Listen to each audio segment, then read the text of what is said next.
What a wonderful crowd, by the way. Everybody is absolutely delighted, and thank you for coming.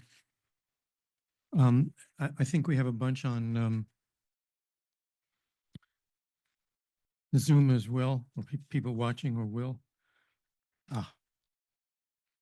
And thanks to Poets House and to Kate Farrell and Joanna Fuhrman and of course Lindsay for making this event possible. David meant a lot to a great many people in the art and poetry worlds, as well as to his friends, his students, and his family. And a lot of people have been looking forward to this evening. Our list of speakers, which I think started out about 10 or 12, has grown to something like 16 or 17. And we don't have a giant amount of time. So we're asking everybody who's talking to limit themselves to 5 minutes or something like that. And also, if they don't mind, to mention who's coming up next. Okay, I think that'll speed things a touch.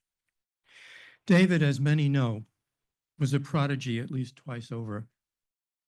His first book of poems, January, which absolutely bowled me over when I was just beginning to write, was published by a major publisher when he was 18. Published when he was 18. Before that, he had been a prodigy in the violin, performing with major orchestras at a very early age. If there is a New York School of Poets, as more and more people are thinking, David remains one of its striking figures. Much younger than those in the first generation, like Kenneth Koch, who was pretty much a mentor, and John Ashbery, but somehow as connected to the original 4 or 5 as to the generation which came after. At least that's my feeling. Because of time constraints and so many speakers, I decided not to give myself permission to read any of David's wonderful poems, which I was going to do. I'll leave that to other people. But in thinking about this evening, I remembered an intro I did for a poetry reading at MoMA in 1977 by David, Joe Chiaravalo, and Frank Lima. Quite a lineup. And I thought I'd read a tiny portion of it.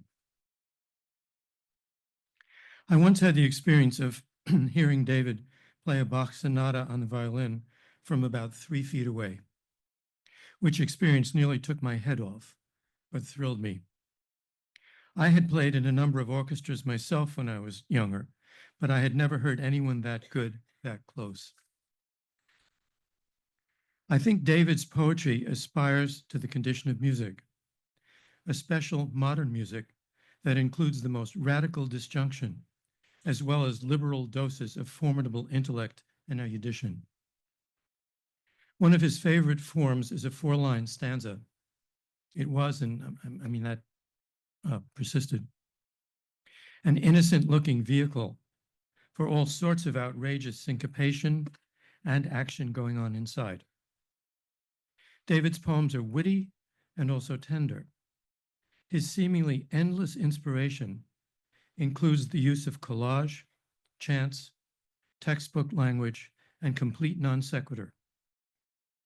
But for all the outrageousness of tone and everything else, I've always detected an elegiac undertone almost throughout, which along with his remarkable ear, holds individual poems as well as whole books together. Following January, the first book, David published something like a dozen other poetry collections, as well as collaborations, monographs on important contemporary artists, and one of the very first books on John Ashbery's poems. A collection of his prose writings, You Are the You, Writing and Interviews on Poetry, Art, and the New York School, edited by Kate Farrell, is due out from Mad Hat Press any day now. David taught at a number of places, including Columbia, Cooper Union, and for a long time at William Patterson in New Jersey, where he was professor of art history. He received the Morton Dowen, I never know whether it's Zabel or Zabel, Prize from the American Academy of Arts and Letters, grants from the Ingram Merrill Foundation, the Graham Foundation, and the Foundation for Contemporary Art, which was started, by the way, by Jasper Johns, who David was a friend of, and fellowships from the National Endowment for the Arts and the National Foundation for the Humanities. He was also nominated for a National Book Award. For the benefit of those in the Zoom audience who don't have the program, the speakers in alphabetical order are Elaine Equi, Kate Farrell, Joanna Fuhrman, Jim Jarmusch, Phil Kline, Phillip Lopate, Stephen Paul Miller, Ron Padgett, Daryl Pinckney, Lucy Sante, Tony Towle, James Venit, John Yao, and Laurie Anderson. Rodger Kamenetz will have some closing words when we're done, and everyone is invited to stick around for a reception, I gather either there or here in the same general area. So thank you. And the first speaker is Elaine Equi.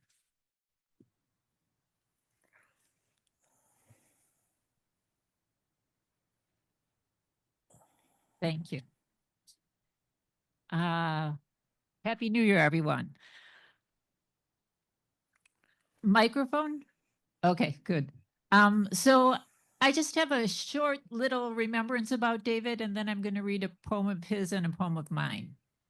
And I moved to New York in 1988 from Chicago, and one of the very first people I met when I moved here was David Shapiro. And one of the very first people that I wanted to meet was David Shapiro, because I had been reading his book, To an Idea, in Chicago, and I was just completely floored by his poetry. And I was talking to a friend of mine, telling them how amazing it was. And they happened to have David's phone number, and they said, hey, you should call him up and tell him he would like to hear that. So when I came to New York, I left a very effusive message on the machine. Lindsay's looking suspicious. And then shortly afterwards, there was, I think it was the same night, actually, after I left the message, there was a memorial at the Poetry Project for Joe Chiaravalo, and David was speaking at it. So I went up and introduced myself. And we talked for maybe about 5 minutes in the garden of the Poetry Project. And I was like, oh, it's great to meet you. And just as I was leaving, David said, oh, a new poet just moved to New York. He said, you might need a job. How would you like to work in my friend's art gallery? And I was like, yeah, I would like that a lot. And so the next week I found myself working at Ann Plum Gallery in Soho. And it was just so wonderful. It was such a nice, wildly generous gesture on his part. And I have to thank him for it forever. It was great. And the best part about working at the gallery was that David called every day, often 2 or 3 times a day. So I got very close to him. I talked a lot with him during that time.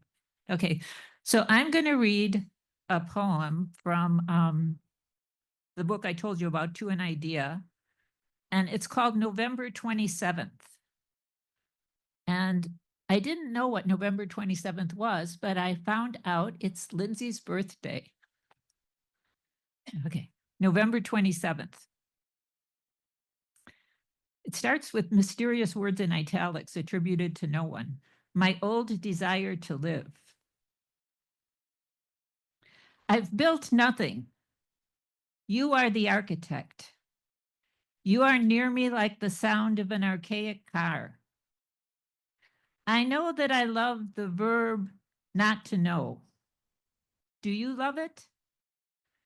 The distance is like a Chinese garden. I pluck pomegranates out of the Halloween store. Then I keep looking at this phrase, like summer hills. The mountain represents nothing. The mountain air represents nothing, but 2 birds seem bad enough. In these things, there is an immense exile like a surface. And when we try to stop expressing it, Words are successful. Then I have a poem of mine that I wrote that's dedicated to David. Oh no, I hate that. My hands are shaking so bad. Something new. The older I get, the more nervous I get. Okay, calm down. This is called Wang Wei's Moon, of the Chinese poet Wang Wei, and it's dedicated to David, and it's a cento. And I dedicated it to David because he was very fond of centos, and he told me the secret is to take all of something out of someone else. So I took all the moonlight out of Wang Wei. Leisurely it comes out, new moon like the eyebrow of a moth, full moon that burns the pines, or suddenly sad, remote above a gate, or glaring clarity like a lamp that quiets windows. Cold, it tumbles into random shadows, alarming birds. Far, far stone cliffs shine as someone washes silk in moonlight. Unsteady images tied to whiteness. Stars float up toward dawn. Thank you.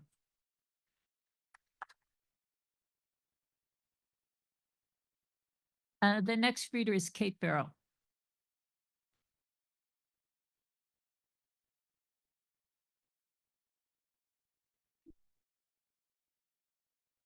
Hi, I'm Kate Farrell, and I'd like to say a few words about David's new book of prose, due out any minute from Mad Hat Press, so they say. The book is entitled You Are the You, Writings and Interviews on Poetry, Art, and the New York School. It has a wonderful foreword by David Lehman, spans 5 prolific decades, and I am the editor. David and I worked on the project for the last 7 years of his life.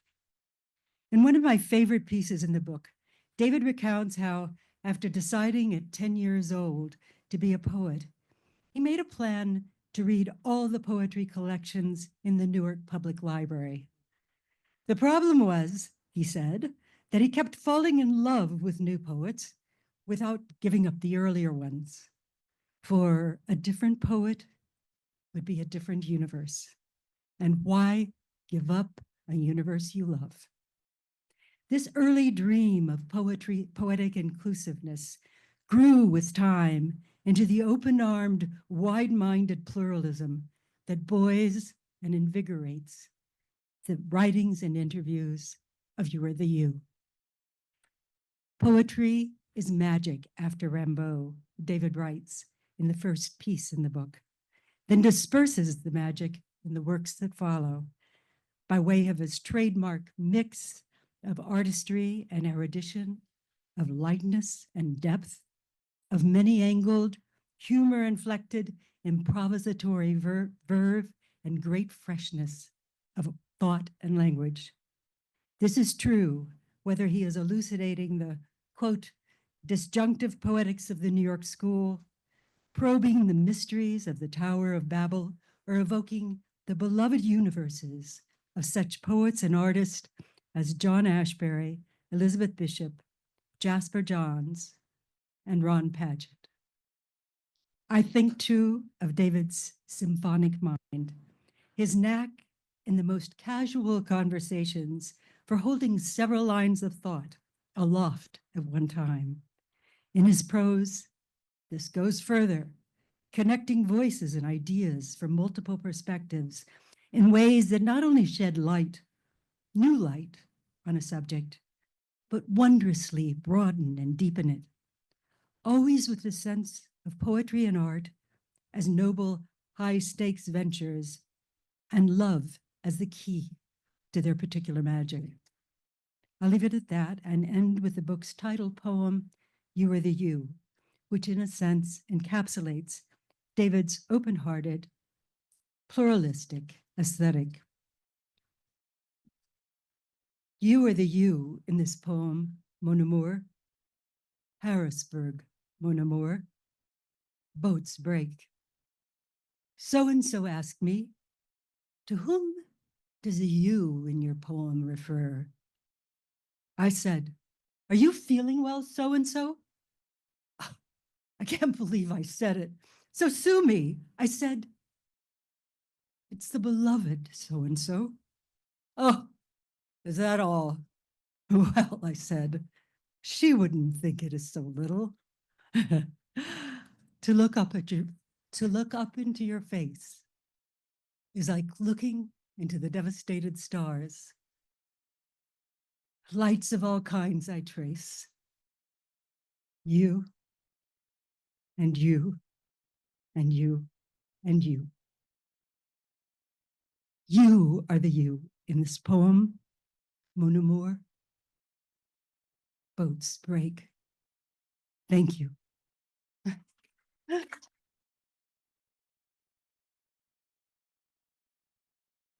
Next up is the poet Joanna Fuhrman.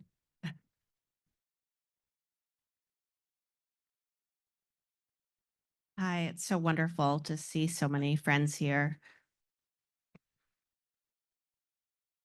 I'm going to start by reading a cento that I compiled from David's emails.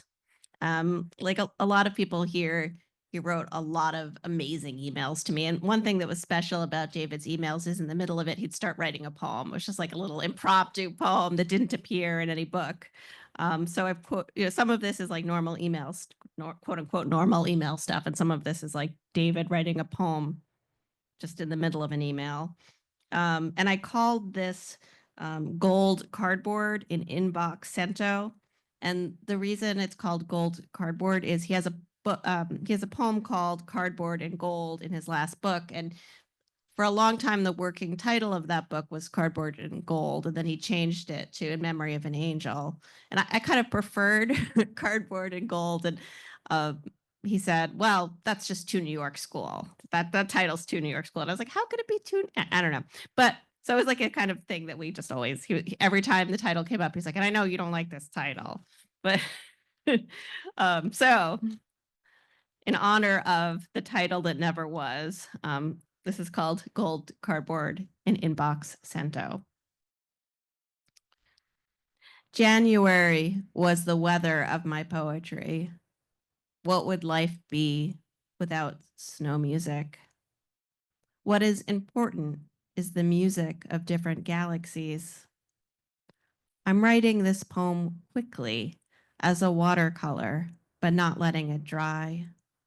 My commute is suddenly wonderful each time I look at the Palisades through the window. Geology strangely great as anything I've ever seen in China. I'm like a Tibetan monk dreaming while awake. I'm too tired even to remember my dreams.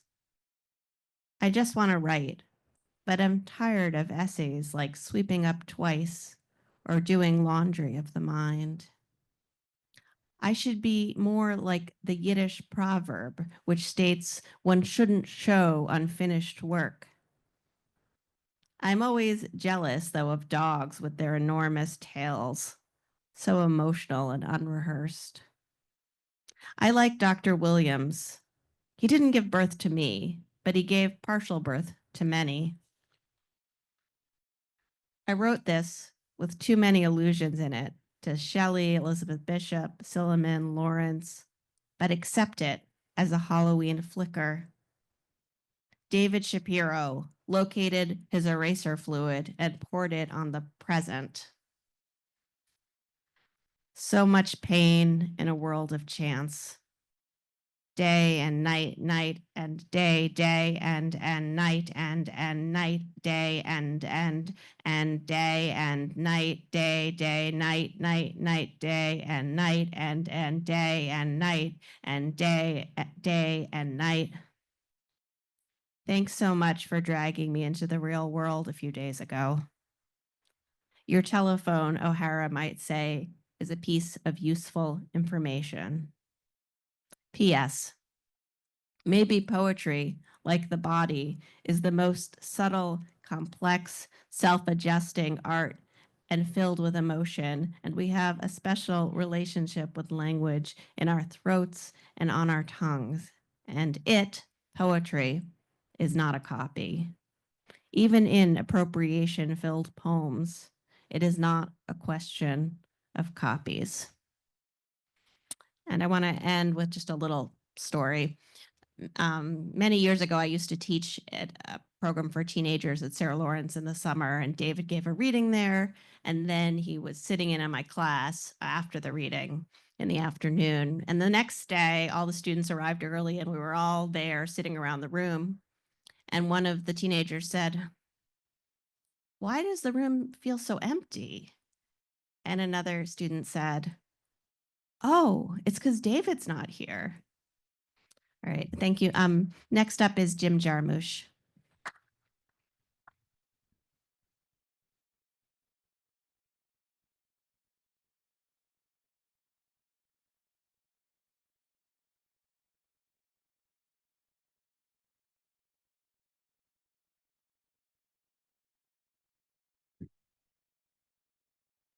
Thank you. I was very lucky to have David as a teacher, along with Kenneth Koch and my good friends, Phil Kline, Lucy Sante, Daryl Pinckney. All of us, I believe, had David as our advisor for our academic choices, which was always very interesting.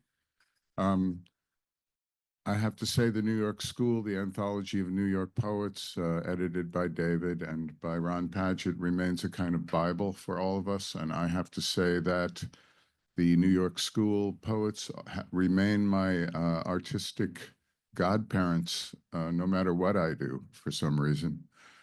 I'd like to read two things. First is a poem I have to tell you my favorite random quote of David's that some of you probably heard was something like, "My grandmother was a lover of Trotsky, and by that I don't mean an admirer. I mean she slept with him."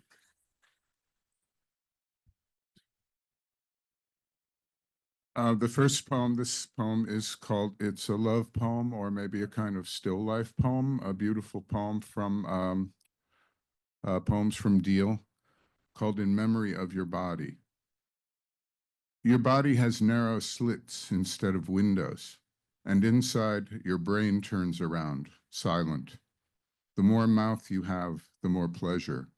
Your eyes look like dungeons, look like stables, though they are hard and white as your legs. Nor are those legs without ornament. Two chains of great size and rotundity keep you prisoner. Loitering on the beach one common night, they were recognized and stopped. In another corner of your body, a fountain sprouts. Then there are your breasts, which carved in stone would be thought wonderful for miles.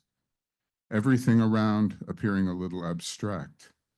I loved you, so I carved your hands small and perfectly clean. And here I beg permission to close a chapter of still life. I wrote a short poem, 3 stanzas with 4 lines, kind of Shapiro-esque.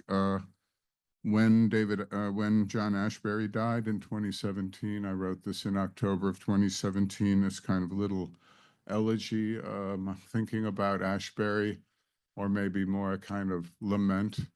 It's sort of a sad little poem, but it ends with a kind of burst of optimism, the last 2 lines, and it does end with an exclamation point. And I think David might appreciate the irony of this reading it now. It's called No York School. No more Ashbery, though some rain now falling. Big profits in store for emergency evacuation. The sky a soft sheetrock. This is where we would be growing berries, blue summer, astras vased in kitchen, blue library, a shell of soot and painful irony. Oh well, that was yesterday, the when and where now hardly of interest. Then all the windows blow open with Padgett and Shapiro still standing.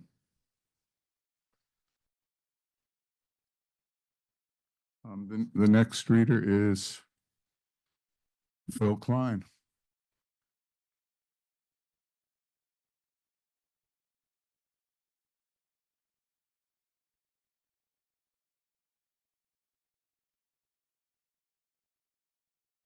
As Jim related, I mean, it's kind of great to be here with Lucy and Daryl and Jim. We all arrived at Columbia at almost exactly the same time and for a lot of the same reasons. And among them was a gathering love of the whole work and ethos of the New York School of Poets. Standing here right now, I have to say my heart is in my pocket. It is a man holding an acoustic panel. I probably bought this book at Papyrus. It cost $2.99. I don't even recognize the handwriting that has my name on it. And I probably put it on the top of my books as I carried them around the campus because I wanted people to say, "What's that?" Well, what it is, it's the whole reason I came to New York, really. I mean, to be part of New York and to be there, but also to be, I really wanted to study with my favorite writers. I was writing words more than music then. And David and Kenneth were my heroes. It was kind of amazing. And yeah, we really, in a way, it was like ancient Greece, and where we would sit at the feet of David and furiously try to write down everything he was saying so fast, and it was amazing. It's so great to think back to that. And it just echoes through me right now, these last few days, even more than right when David passed.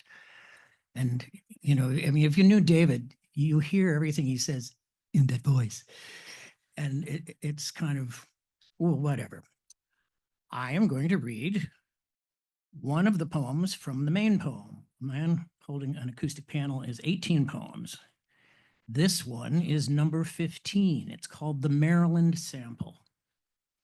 And I love this poem because it does something that David did a lot, which is sort of mix slightly different tones and identities of voices.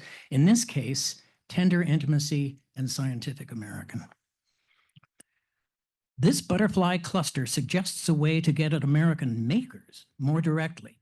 The coldness of these showers is very encouraging. Other bug-reducing techniques, latent animate wingedness or bee cluster analysis of a kind used by Pleasant and Rough 1960, may even be more appropriate.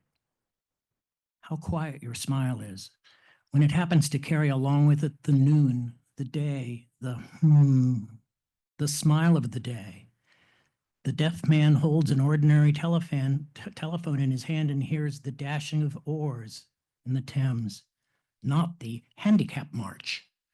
How swift and bitter these questions are, because they are partially immersed in the Atlantic, and microorganisms must feed on he, it, them, they. Because the bitter bee deceived us, because we obeyed the quiet bug, because we restored the rough butterfly between the smooth cocoon and the pest. The needle was swift. We hadn't time to inquire how swift the needle is as we examine it, how thirsty the net is as we gallop into it.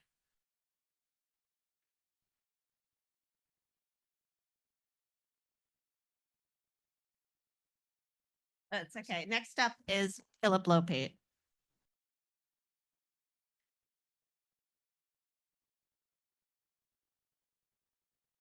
Yeah. You forgot to know?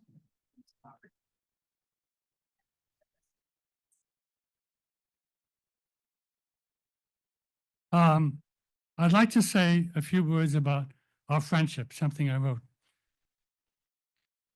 It was something very dear to me, and David was one of the dearest people I knew, the most kind, the most communicative. But our friendship didn't happen immediately. When I first met David, I was a senior at Columbia, the editor of Columbia Review, and he was a freshman. This weirdo who would accost me with 10 poems he had just written and wanted to share. He seemed socially uncool, a comic figure like Jerry Lewis, an annoyance. And on top of that, he'd already published a book of poems with a major publishing house. Was I envious? You bet. I was just starting out, trying to get my first efforts into print, and he was already a literary star. But after a few years, we began to be friendlier. We bonded over politics, both being on the left, both involved with the Columbia strike. And certainly, it became easier to bond with David once he had had a few setbacks, like losing his teaching job at Columbia. But the main way we bonded was over literature. Now, I am fairly well read, to be honest, but David was the most well-read person I ever met. I would call him up if I needed information about an author, and he always knew tons. He was like an encyclopedia, filling me in with context, though sometimes free associating far beyond my initial question. We also discussed movies we both loved, like Ozu. He respected the fact that I knew more about the cinema than he did. He would tell me about his crush on Catherine Deneuve. I liked everything normal about David. He played tennis well and beat me easily on the court. He was a Yankee fan, which I, being a Mets fan, forgave him for. We discussed people we knew, and David was an astute psychologist of people's motives, vanities, and quirks. Not mean-spirited, but shrewd. He had been in psychoanalysis or psychotherapy for a number of years. We both shared a perspective affected by the Jewish science, as it has been called. He had that censor, you might say, about his own pettiness or hostility, and would correct himself, like someone who had been in therapy forever and was always trying to become a better person. Oh, certainly he would name drop Jasper Johns or John Haydick, which could get annoying. But the figures he most revered, like David Shapiro, were wise men, highly evolved ethically. The longer I knew David, the more I saw him, rightly or wrongly, less as a New York School poet, and more as someone connected to a Jewish tradition that went back centuries, a Jewish sage, you might say. He knew I had sung in the Hebrew choir as a boy, and he would proudly play me a record of his grandfather or a relative who had been a cantor. He was, to my mind, a religious poet. I once confessed to him, after I had been traipsing through churches around Europe, that I didn't get what was the big deal about this one guy, Jesus, who had been crucified when millions had perished. He was disappointed in me that I wasn't tremendously moved, as he was, by the story of Christ. I sensed he could go places in his mind that I never could. He had an urge for transcendence. He once called my poetry poemas humanas. That was a term Vallejo had used. And I took it as a put-down. Of course I wrote poems about human beings. What should I be writing about? The stars? David often referenced astronomy in his poems. He was constantly reaching for something above.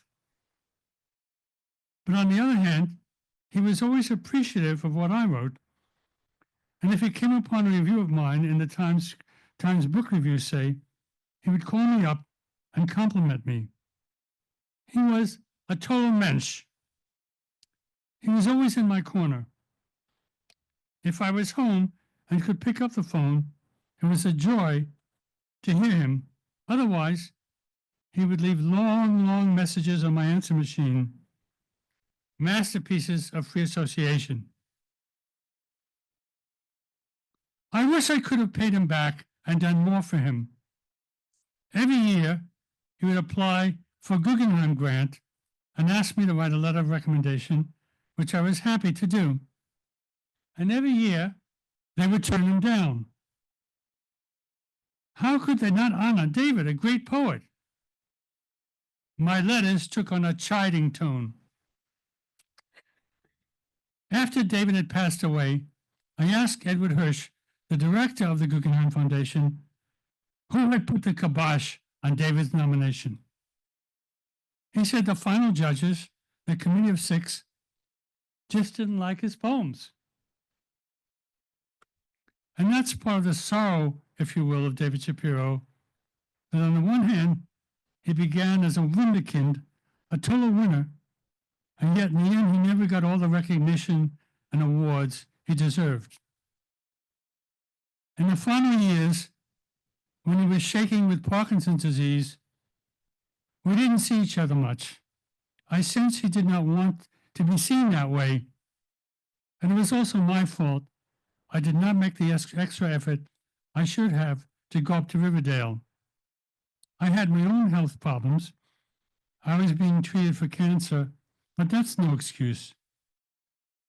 I continued to talk to him in my head, though. I loved him. He was someone special. I miss him. I will miss him. I will miss him.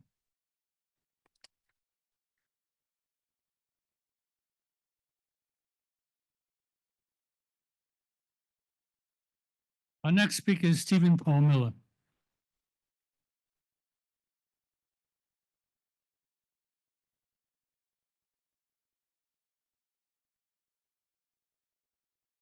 Hey,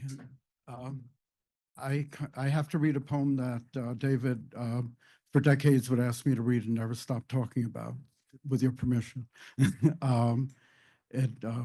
You'll see that it refers to David. Something to know that probably most of you know is that it's called The Man Who Ground Walls into Film. And the man who ground walls into film, of course, is Stan Brakhage, who eliminated the need for subject matter in film and a camera in film by just sort of reversing the process by putting the moths that had died through their love of light into the film and then projecting the light straight through it. So the moths finally got what they wanted. And that's sort of like David. And I just got that part of this poem looking it over. So let me see. That man who ground moths into film. I didn't notice any unnoticed activity. We've all heard the saying, their youth and future wasted. Maybe peace can begin that simply. The water isn't hot enough to guarantee cleanliness. Are they fishing in the right areas at the right time? How about the gear? What's the composition of the catch? Can we arrange to take it off your hands? I wish I had this telephone in my heart. It's likely I'd hear talk, consciousness and unconsciousness. He always does the same thing. He takes objects and grinds them into film. But I do something different. I get on top of myself, the thing flashing out, a little like that man Stan who ground moths into film. A dancer I know, Pouquet, repeats awkward movements until they're beautiful. In the light of her light, we can say there's nothing to fear. Birds sing, but I can't transcribe their song. I might give you a sense of the bird I can't see, or tell you about pillows, which would be making a bird song of my own materials. I feel individual control can be mixed into the pie of neutral autonomous acts. I don't feel poetry is so different from manual labor. There's just a little bit of thought shoved into it. The birds are going crazy, pounding their songs into each other. There was a wonderful quiet and one bird took over. He was chanting, but I bet you the other birds didn't know it. After another lull, the chant becomes very conversational. A more involved chant playing off the middle notes and not the high ones. 3 birds seem to be participating. One always says da da da da in bird language, and the other 2 shrilly call attention to themselves. These 2 seem to be talking to themselves alone now. One has taken up a one loop, and more birds are coming in with all kinds of variations. Millions of birds outside have joined in a violent crescendo. I don't know what the autonomous mover in poetry is. I suppose it's just talking. In this way, I take objects and grind them into film. I don't use a tape recorder. I'm not writing poetic drama. So the poem is almost always one voice speaking in different ways to different audiences, coupled with the confusion or absence of protocol, along with people or apparitions as they talk or cause me to talk. Lighting it from behind doesn't make the poem any less authentic. Referentiality, carrying on the discourse, anchored to what the discourse refers to, is the backlighting of poetry. Of course, carrying out the conceit, if you rely too heavily on backlighting, you won't see the detail of language. Best to reverse the process. Use referentiality as light on an already moving surface. David Shapiro has attained a terrific poetry by relying on other poetic devices. But you can't eliminate reference altogether, and David wouldn't want to do that. What he does is remove the hard connection between discourse and what it refers to, replacing it with the tacit weightlessness that everything spills into everything else, the dizzying interplay highlighting each particle's precision. When we see Pooh and hear David, our soul rises to the surface of our personalities. And how David puts all things into play. He takes everything we are and throws it all in a blender, and I like it. He rises above language through nothing but language. I just think of Pooh's art and David's art together. Boy, and this is just a 20-second poem I'll end with. For David Shapiro, 1947 to 2024. I can already see the wall around paradise lifting.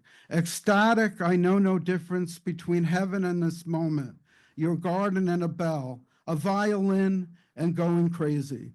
The fiddle sways and in its profile shows each note to be a detail of its own soft and infinite garden. Thank you.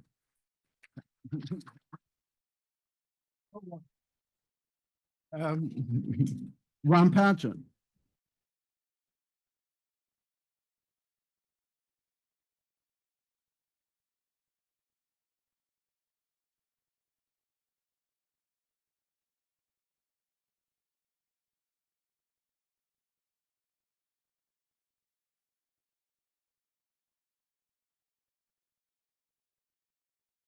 I'm going to read a short poem of David's written with his son Daniel. Then I'm going to say a few things.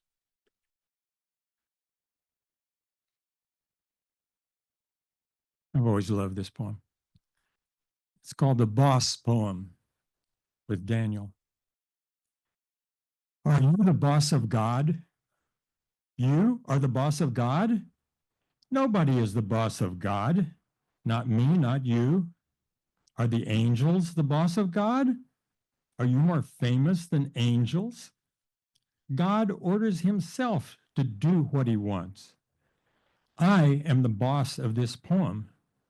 I wrote it.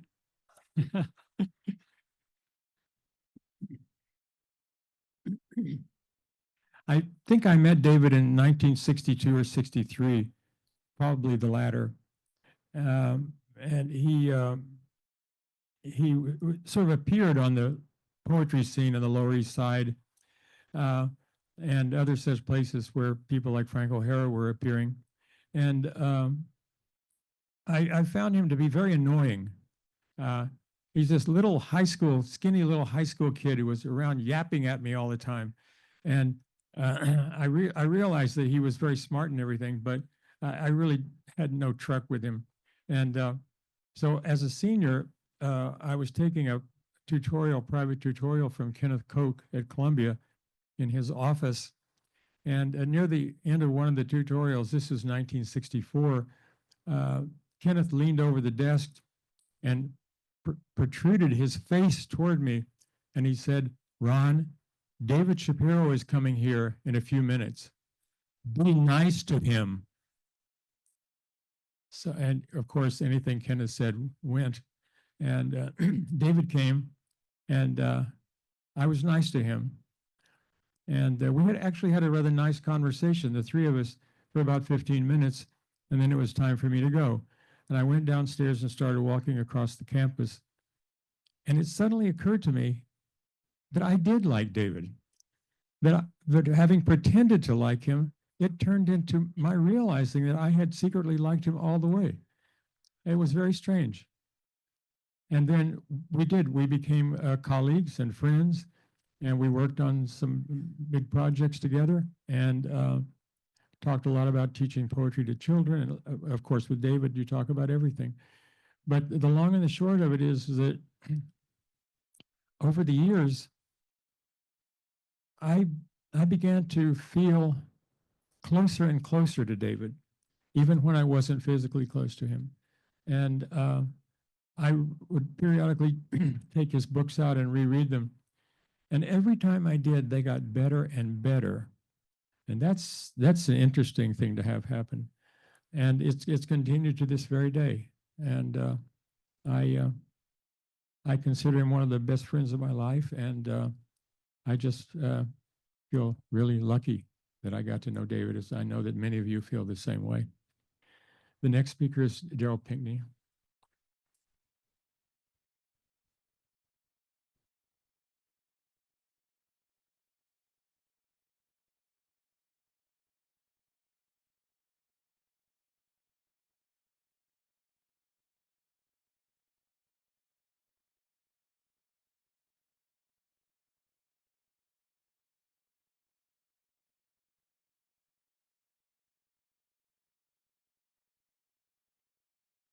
When I hit New York in the 1970s, contemporary poetry for me was Sylvia Plath on the one side and Mary Evans on the other, Robert Lowell, Mamama Baraka, Mad Confession, and Angry Blackness.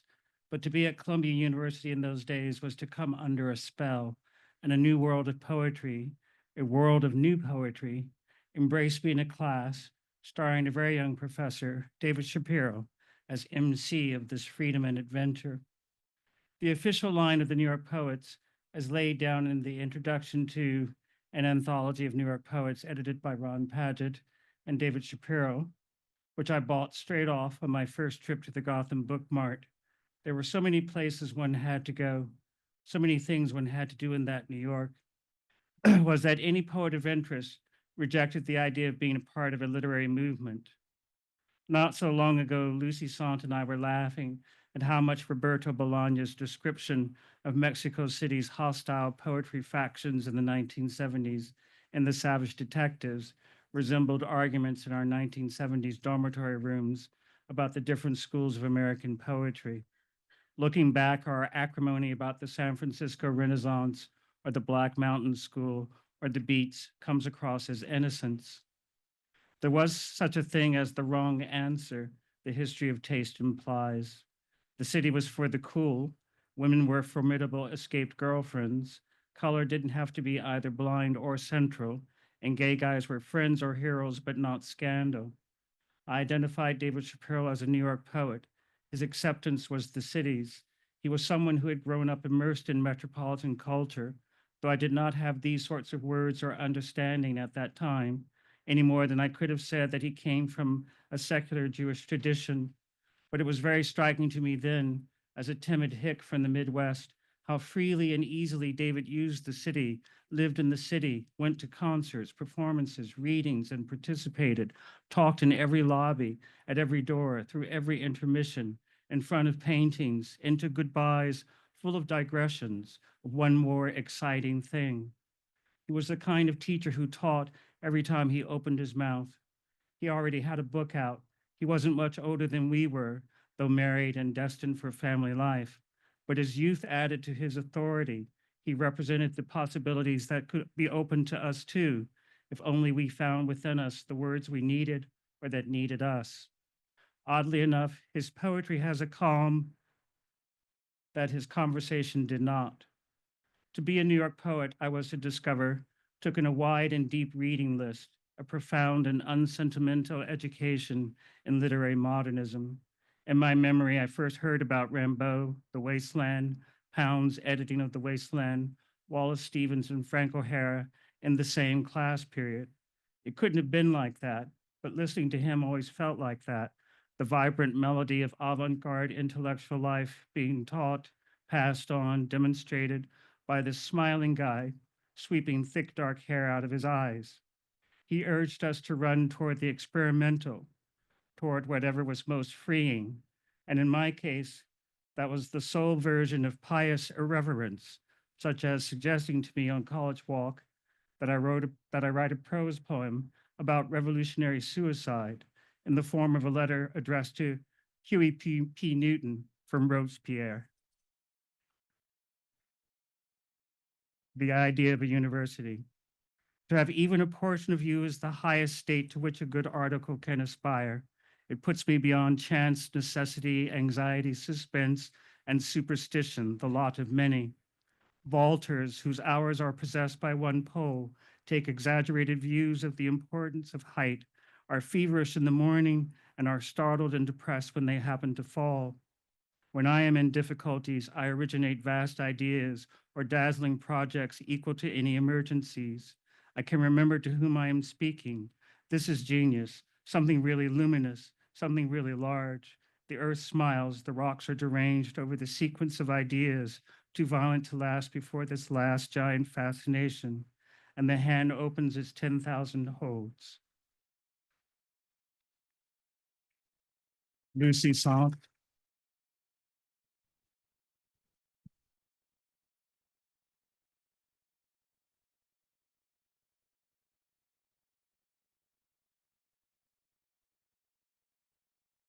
Well, I was a teenage poet, and I bought the anthology of New York School poets that David and Ron put out with my Christmas money when I was like 14 or something like that. They were pop stars to me. I wanted to be a poet when I grew up.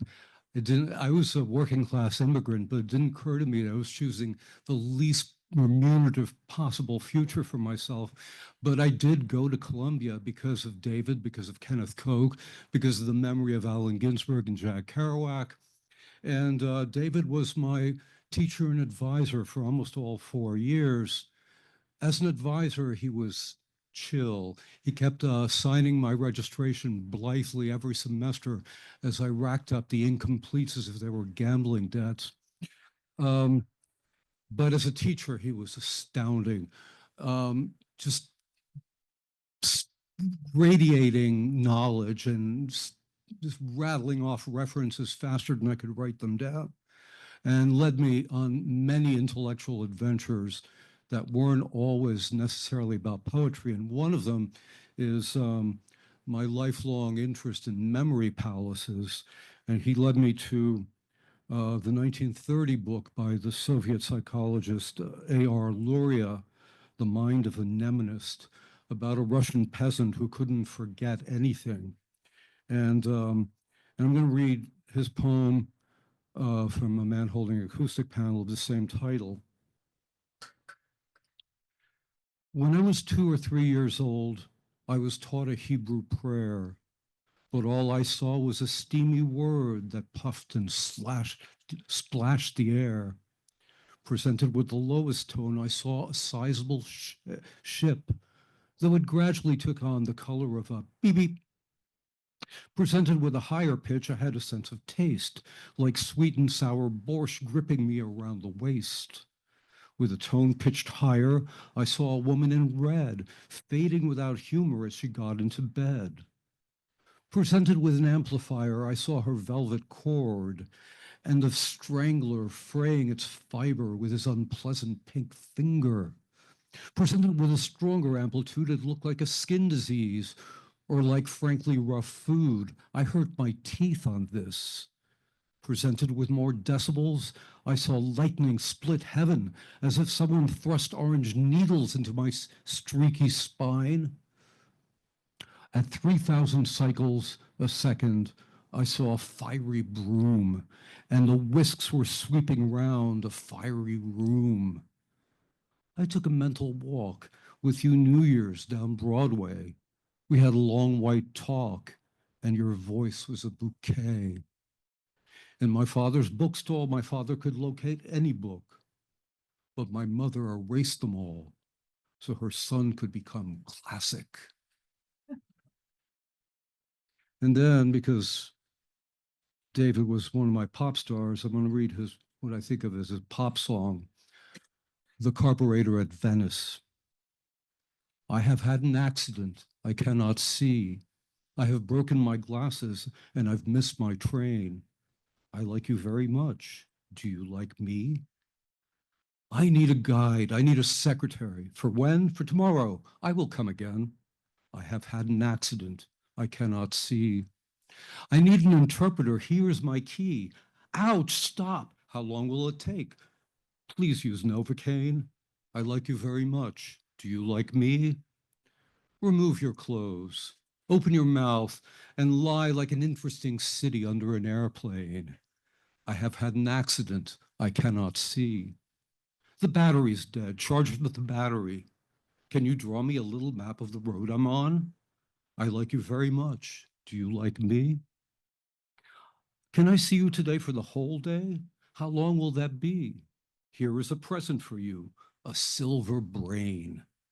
I have had an accident I cannot see. I like you very much. Do you like me?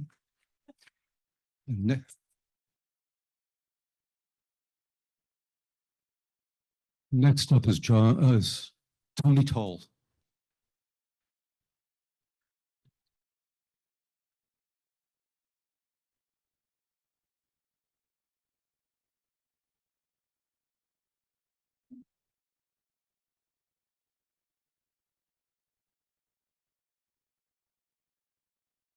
See if I can stand up for the few minutes. Somewhere in the late 1963, Frank O'Hara showed me some poems. He asked me what I thought of them, and I thought they were terrific. They were simple but not empty. They were innocent but not naive. And then he told me that they were written by a 16-year-old high school student from New Jersey. And I was astounded. And I said, at the time, I knew it was hyperbole, but I said, you know, these poems make me feel like going out and falling in love. And I didn't at that time, but it was a concept. And I did have a chance to tell David that. So one memory that stands out,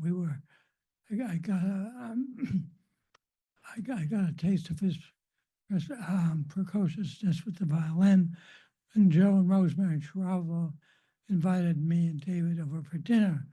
I think we're the only two people there, although God knows he wasn't trying to set us up. But Rosemary made this wonderful lasagna, and David gave this little mini concert, violin concert after dinner. And then, so I already knew him, and we became friends, and we were often in group readings together, and we were cementing our positions as the second generation of the New York school. This is the first generation of the second generation that ended. The cutoff date is somewhere before 1966, before Frank died, and before the poetry project became something. After that, the floodgates were open, and they're still adding people to the second generation, which is 60 years later, which is idiotic. Find another name, or at least up the number. You know, because in a sense, Anne, who was on the coast and came back in 66, never met Frank O'Hara. She's actually third generation. She would probably take issue with When I was looking for poems to read last night, I came across a sheaf of David Shapiro, like a loose page book. That was 18 pages, dated 1962. So these are a year earlier than what Frank read to me, and they were different already, but certainly accomplished. So if he wrote them in 62, perhaps some in 61, he was 15 and perhaps 14. And I think of myself writing accomplished verse when I was 14 in 1954. No way. So if I can find it,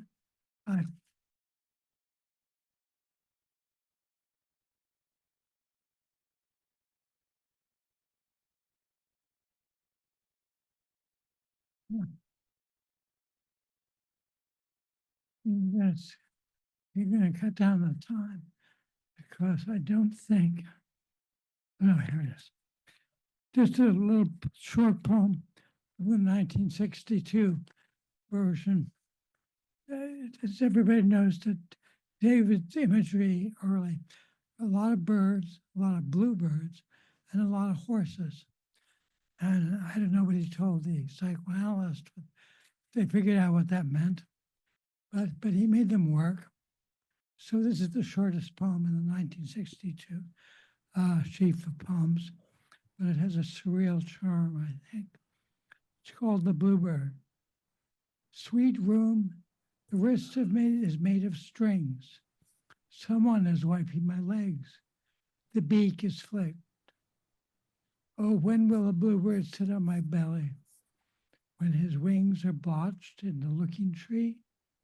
I have concentrated on the bluebird before. Thank you. Jim Bennett? Yeah, Jim Bennett.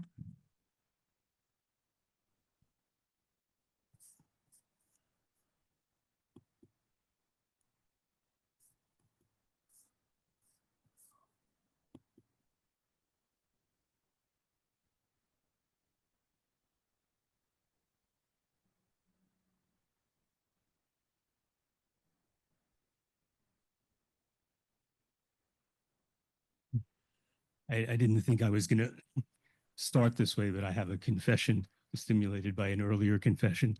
My mother's mother also slept with Trotsky. One of a very long list, I suspect. I first met David in 1971, and I know that because it's the date he inscribed on Man Holding an Acoustic Panel. And I found that book the most astounding book of poetry that I've ever read in my life, and in some ways it still is for me. And we became friends, and I had the enormous good fortune for that friendship to endure for more than 50 years, even with the separation of the Atlantic Ocean for 45 of those years. If you didn't work on the Manhattan Project, there's not a lot of chances that you would be a friend of a genius, but I had that opportunity. And David was a marvelous friend. You know, off the page, he spoke in paragraphs with footnotes, but as a person, he was like his poems. Incredible imagination, unpredictable, a mischievous sense of humor, and a melancholy that was tempered by pity and joy. For me, the one consolation when I always used to come to New York for work was that I would get a chance to see David. I'm going to read one of my favorite poems of his. It's a late poem from In Memory of an Angel called Why Rambo. And I sort of understand that as both a self-portrait and also a nod from one prodigy to another. So, why Rambo? Ambivalent boy who renounced music, geology, murder, adulthood, throwing a stone at a stranger. A butterfly lands on his lapel like a Jewish star. No more music. Thank you.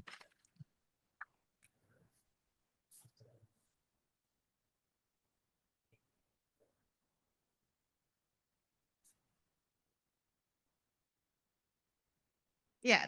Next up is John Yao.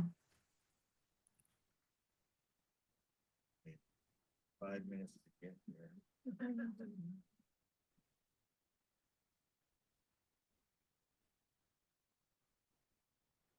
Sorry, I'm taking so long.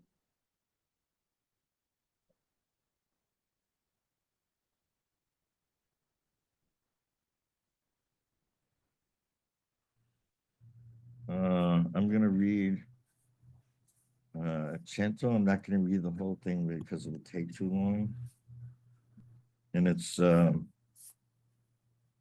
not from David's poems, it's from his Facebook postings from 2015. A friend of mine and I were saving them because we thought there should be a book of them. I'll just read part of it. O Lord, thou didn't pluck me out too cleanly. I wrote this poem for you and haven't lost it. The voice is a wandering part of the body, one word tied to another. That is all, you know, no cherry blossoms. When a poet is weak like a broken microphone, he still has some power, indicated by a red light. Aren't we the lucky ones? If there were the right word for everything, each young philosopher could dream without sleeping. On very few days does it stop snowing in my sleep. Involuntary memory, as in Proust, is more than I can bear. Certain poets who seem to be crazy let out a radical thin filament of joy, and this is enough. Yes, I'm me, and I refuse to make a poem into a competitive sport. All I need is a clean desk. I remember reading of wanting to read all of Dickens and then all of Nietzsche. There's a tremendous sadness in all this, so I say it again. Only a person who forgets what it means to read ever says he has read all of Quixote or all of Borges. I cannot imagine art without vision, dreams, the oniric. The tale of Genji is a folded dream. When Alan walked around Weequahock Lake with me, he said, can you memorize John Ashby's poetry? I proudly recited from some of the most incomprehensible poems, Night. When it was over, Alan beamed and said, incomprehensibly, oh, I get it. It's like Alexander Pope. Give me the first line, you who are far away. The second line will almost write itself. In times of pain, I open the dictionary. Practice, or you'll eat in the garage with the dog. I could use hundreds of years of cello lessons from Casals. Casals said, only a donkey needs more than 3 hours a day. I am that donkey. You sat alone in the corner of the page. Should we make love or translate? Is there a more beautiful sentence than that you've read in the last century? Should we make love or translate? You will find a few friends in this world. You will find a few friends in this world, but not many sentences as beautiful as that question, which makes one love questions. I agree. Who can live for long without string quartets? And then this is the last page.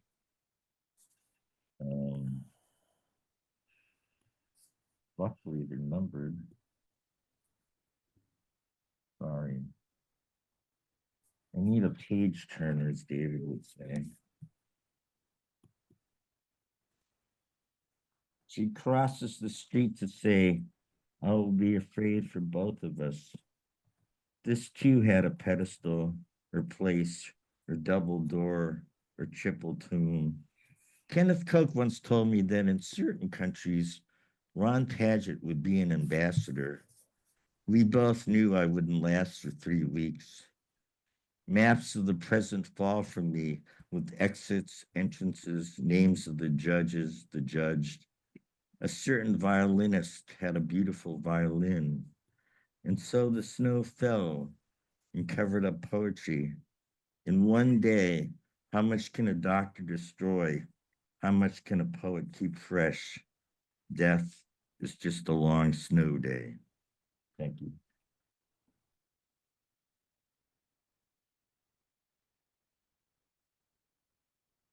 Oh, sorry.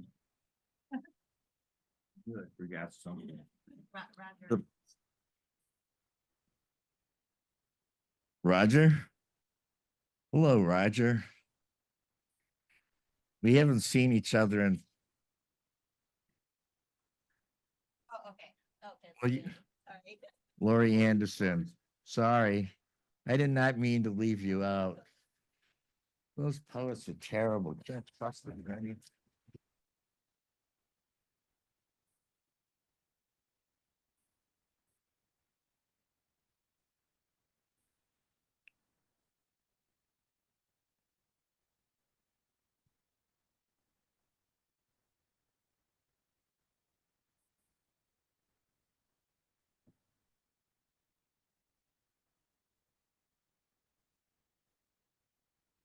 Thank you. I met David when we were around 20. And I'd never met someone who used so many words ever. He lived in a cloud of words. And he talked about, and I got to go into that cloud. We talked about music and we talked about how much he loved Lindsay. We talked about Meyer Shapiro, Meyer Shapiro, Meyer Shapiro, and Meyer Shapiro. Why do we make art? Why do we do that? And then I realized he wasn't really talking. He was just like a really very long song that he just sang for. It was like an epic song. I don't know if this violin is going to work. It didn't before, but we'll see if it does.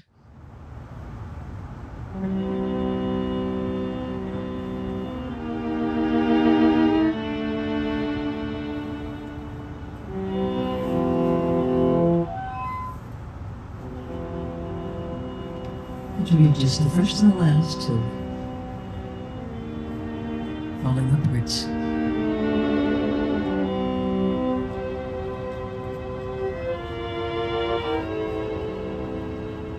A certain violinist had a beautiful violin.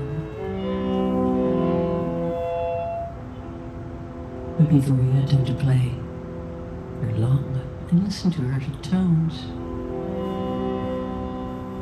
as such, he was committed to renounce music and sell her and go on a long journey and leave his violin in the hands of the violin case.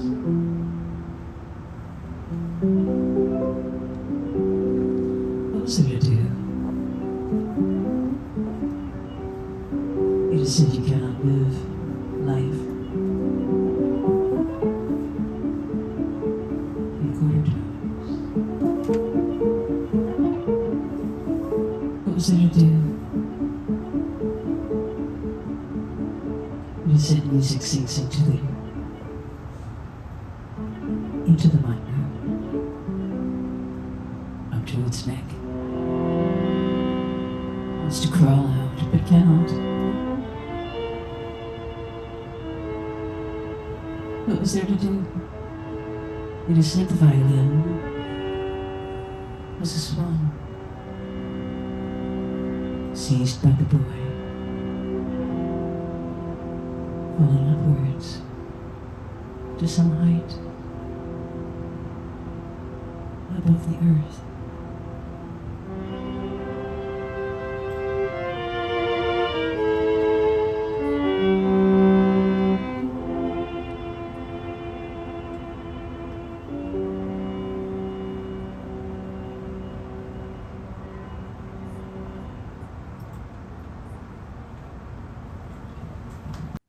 I don't know who's next, sorry.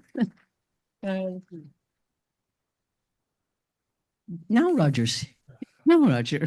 Okay, thank you.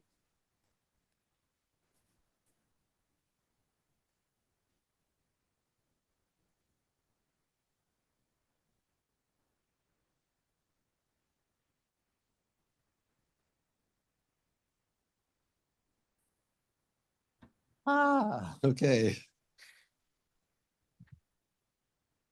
Um,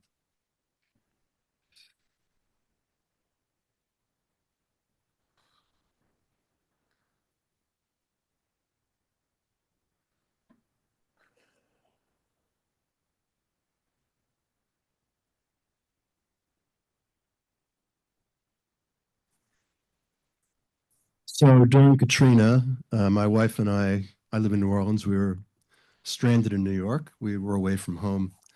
And David thought that the most important thing we could possibly do was to go to the Museum of Modern Art and look at Jasper Johns' paintings of American flag. And he was right and wrong, but he was right because I felt that he wanted to make us feel better. And that's what he did. We exchanged many emails and phone calls. We wrote poems in chains, disrupted by David's constant self-grading. This one is a B minus. His poetry influenced me. His artwork was a gift. Whenever I saw him, he brought books and his artwork, his sticker art, and he carried a satchel. He had to give, give, give. It was so wonderful. We were very Jewish together. I know my prose influenced him, the Jew in the Lotus stuff, the Buddhist stuff, but especially the Dream book. I uncovered a long letter he wrote in 2007 after reading it, after it came out. In his funky, multiply mistyped words, he was my Vallejo. To receive such a letter was a gift unopened. Reading it now, I want to cry. He saw me better than I saw myself, saw me whole. He loved the phrase, amelioration of the dream. He kept repeating it for years. If you knew David, you knew his discourse was like a whirlpool spinning round and sweeping so much into its vortex. But it also recirculated certain phrases, something Kenneth Koch said in the voice of Kenneth Koch. And now, the amelioration of the dream.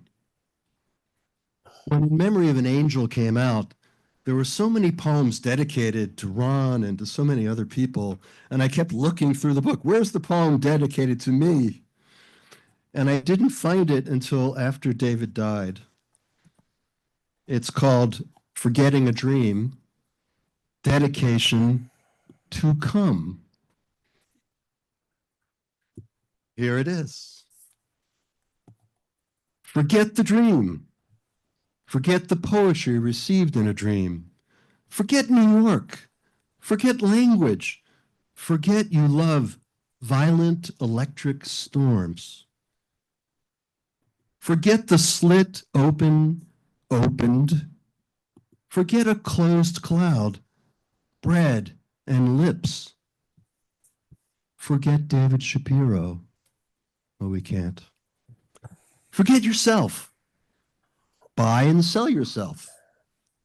Forget the great globe itself. Forget the angels in Silesia. Forget provisions for the trip. Forget that face. Forget 8 arms for power. Forget peace. Forget restless form. Forget whether it was an actor or a butcher or a traitor at night. Forget whether it was interpretation or amelioration. Forget.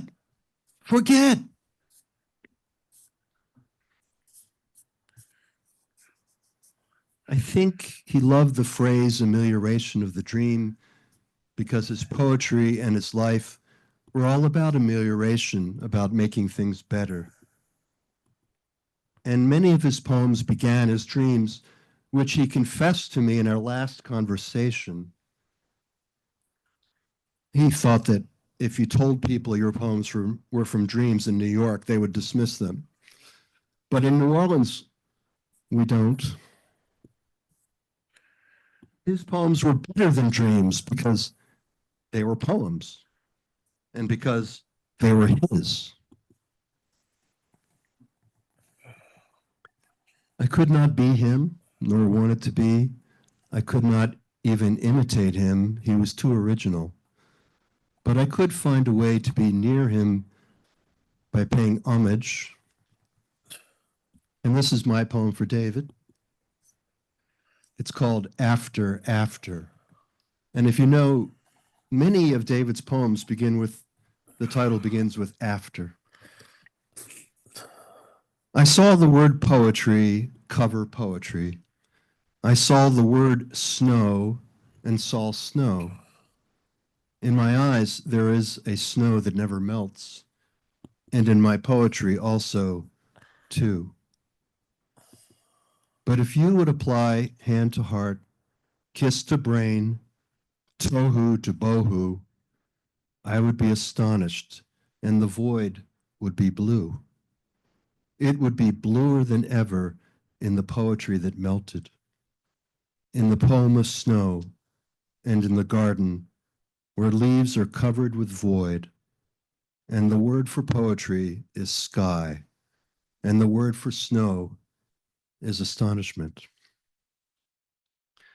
And now I think I understand that this after David's in his book, After a Lost Original, I understand that David is our lost original. But as he also says in another poem that came from a dream of Kenneth Koch, he says quite mordantly, lost is lost. Thank you.